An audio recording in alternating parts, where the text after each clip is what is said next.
Hello दोस्तों, सभी को क्रांतिकारी जय भीम, नमो बुद्धाय, जय भीम, जय संविधान। दोस्तों, हमारे भारत देश में वर्ण व्यवस्था बहुत पहले चल रही थी, यानी कि संविधान से पहले चल रही थी।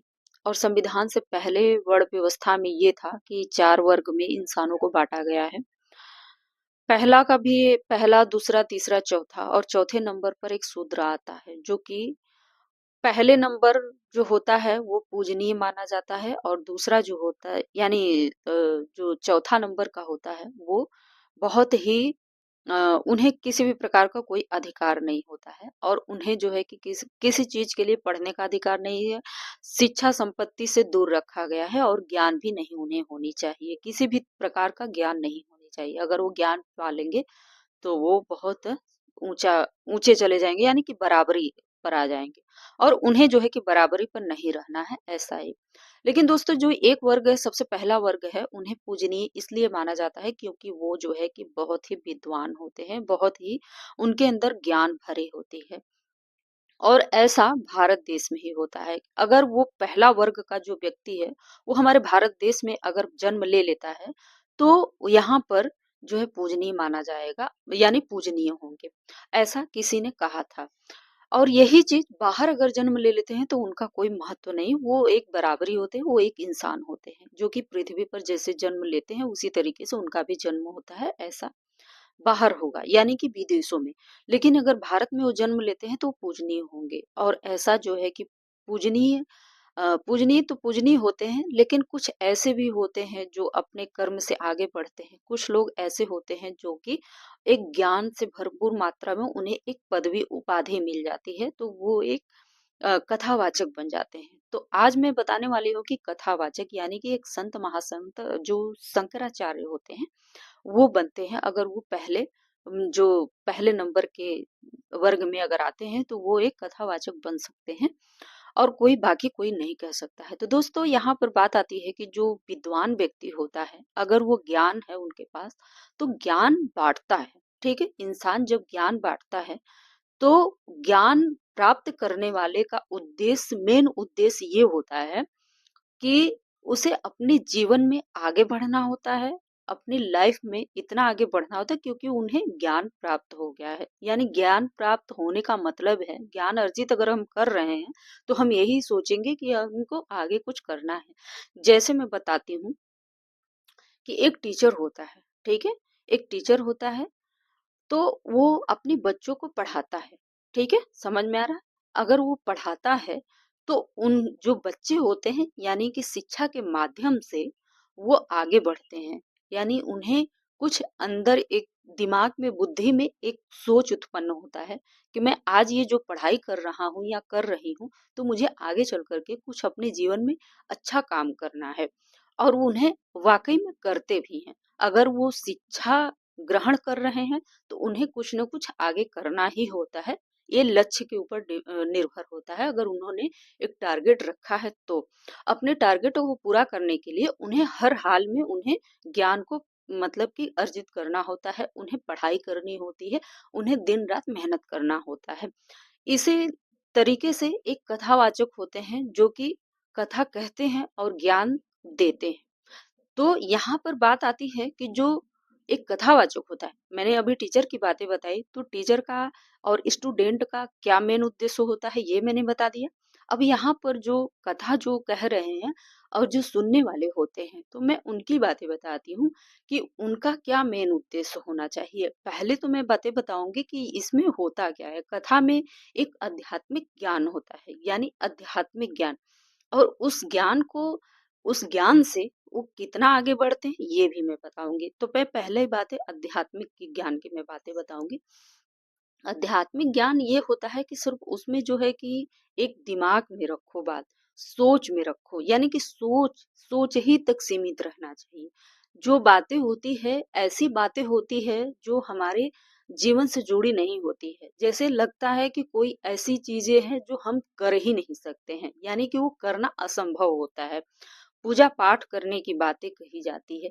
तो हम यहाँ पर कुछ और भी बातें बताएंगे। जैसे कि अगर मान लेते हैं कोई कथावाचक है और उन्हें ज्ञान दे रहा है, तो ज्ञान अगर जो पा रहा है तो उनका मेन उद्देश्य ये होना चाहिए कि हमें अपने जीवन में आगे बढ़ना है। लेकिन क्या वो कर पाते हैं? उन्हें तो करना चाहिए ना। जैसे एक स्टूडेंट है तो उन्हें तो ये उनका एक टारगेट सेट हो गया, लेकिन क्या एक जो कथा सुनने वाले हैं उनका क्या लाइफ में उनको क्या करना है आगे, किस चीज के लिए वहां पर आते हैं? ये चीज एक आध्यात्मिक चीजें हैं जो वहां पर जाते हैं। सिर्फ एक सोच होती है जो सिर्फ मनोवैज्ञानिक ही बता सकते हैं। क्योंकि देखिए क्या होता है कि वो सिर्फ सोचते हैं किसी चीज के लिए। अगर वो परेशान रहेंगे, अपने घरेलू समस्या उनको रहेगी, तो वहां जाने से उन्हें लगता है कि फायदा होता है। और क्या फायदा होता है ये चीज वही बता सकते हैं। उन्हें मेरा ये मतलब है कि उन्हें उनको अपनी जीवन में आगे बढ़ना चाहिए, मेरा ये चीज मतलब है। लेकिन वो मुझे लगता है कि वो ऐसा नहीं होता है, उस लाइन में ऐसा नहीं हो पाता है। वहां पर बातें क्या होता है, बहुत सारी चीजें हैं जो कि बताया जाता है, लेकिन यहाँ पर उनको क्या लाभ मिल रहा है ये भी बातें हैं। उन्हें कहा जाता है कि एक चीज मैंने सुना है कि कहेंगे कि मैं बता सकता हूँ कि तुम्हारी वाइफ का किससे चक्कर चल रहा है। ये ज्ञान की बातें हैं, बहुत बड़े ज्ञान की बातें हैं। क्योंकि उनको अपनी जादू से, अपनी मंत्र से वो पता कर लेते हैं छड़ी से कि इसका किससे अफेयर चल रहा है। ये पति को बताना मतलब बताते हैं।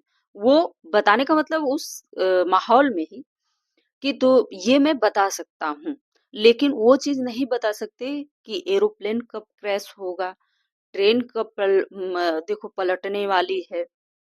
ये चीज नहीं बता पाते हैं। और चीज कि जब कथावाचक ये कहते हैं कि आप इस मंत्र का जाप करिए, कहेंगे कि इस मंत्र का जाप करो और आपकी बीमारी कभी नहीं आएगी, आपकी बीमारी नहीं आएगी कभी। लेकिन अगर वही बीमार हो जाएंगे तो कहेंगे उनको थर्मामीटर से लगा करके चेक किया जाएगा, उन्हें डॉक्टर की जरूरत पड़ेगी। तो इसमें ये कौन सी ज्ञान की बातें हैं? अच्छा, ये सब सारी चीजें हैं तो सोच लीजिए, आपको डिसाइड करना है कि उस माहौल में ऐसा कौन सा ज्ञान उत्पन्न हो रहा है, यानी ज्ञान की बातें हो रही है जो उनको लाभ मिल रहा है। तो दोस्तों मैं यहाँ पर ये बताना चाहूंगी कि जब व्यक्ति की शादी हो जाती है तो बहुत सारी परेशानियां आती हैं। कभी आर्थिक स्थिति, कभी मानसिक तनाव, मतलब अनबन होता है जानते हैं सिर्फ आर्थिक स्थिति के कारण।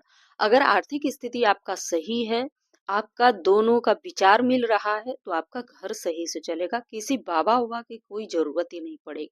लेकिन अगर आप लोगों में तनाव हो रहा है, आर्थिक स्थिति की कमी आ रही है, घर में किसी कुछ ऐसे हो जाते हैं, किसी को पसंद आता है, कोई नहीं पसंद कर पाता है, तो इस चीज को उस माहौल में आपका बुद्धि है जो कि आपको निर्णय लेना होगा कि हमें आगे क्या करना है। न कि उसका गलत काम करके ही या फिर कहीं जा करके ही बाबा के चक्कर में पड़ करके ही ये और को तनाव को और घर में कलेश को बढ़ावा दिया जाता है, मतलब बढ़ता है। तो ऐसा ही नहीं करना चाहिए। हर इंसान को अपनी बुद्धि का इस्तेमाल करना चाहिए, सोचना चाहिए कि हमारी लाइफ में ऐसा क्यों आ रहा है। अगर नहीं हो पा रहा है उसका बैठ करके आप सॉल्यूशन निकाल सकते हैं। क्योंकि इस पृथ्वी पर कोई ऐसी समस्या नहीं है जो समाधान ना हो। बहुत सारी ऐसी समस्या है जिसका समाधान नहीं है। बस इतना है कि अगर कोई चीज बीत गया समय तो वापस समय नहीं आता है। अगर आपके रिश्ते भी बहुत आगे चले गए हैं तो आप पीछे नहीं जा सकते, वो भी एक समय से जुड़ा होता है। ऐसा नहीं है कि आपका जीवन अलग है, समय अलग है। समय भी जो जीवन है समय के अनुसार ही चलता है, हर कुछ समय के अनुसार चलता है। तो ये चीज है। और बात रह गई शिक्षा की बातें हैं, तो मैं फिर से यही कहना चाहूंगी कि शिक्षा ही एक ज्ञान है।